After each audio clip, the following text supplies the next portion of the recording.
चला मित्रांनो, आज बनवणार मटका चहा. त्या मटका चहाचा मला आज थोडासा आस्वाद घ्यायचा होता आणि मटका घेतला.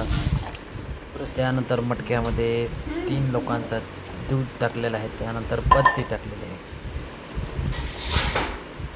मटका चहा मटक्यामध्ये चहा खूप छान होतो. त्यानंतर थोडीशी साखर ॲड करायची. त्यानंतर 4 इलायची घ्यायच्या. 4 इलायची कुटल्याच्या नंतर त्या आपल्या चहामध्ये ॲड करायच्या. त्यानंतर अद्रक करायचं. अद्रकची थोडीशी पेस्ट करायची, ते टाकायचे.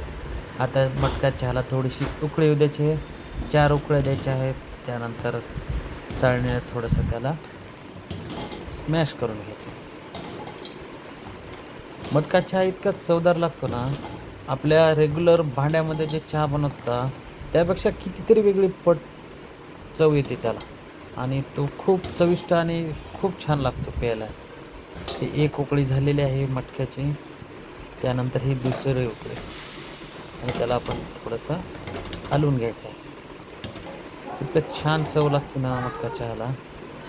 काहीतरी वेगळं असं चहाचं ॲड केल्याच्या नंतर बाहेर तंदुरी चहा भेटतो बघा, त्याला इतकी काही चव लागत नाही. आता चाळणीनंच असा कपामध्ये चहा घेण्याची नवीन पद्धत आहे. म्हणजे उकळी आली की त्यामध्ये चाळणी ॲड हे करून चहा थोडासा आपल्या कपामध्ये घ्यायचा आहे.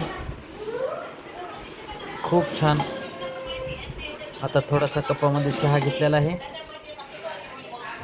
आता चहा कसा झाला ते आपल्या नवनाथला टेस्ट करायला देऊ. तर नवनाथ टेस्ट करणार आहे चहाची. कसा झाला नवनाथ चहा? चहा तर क्वालिटीचा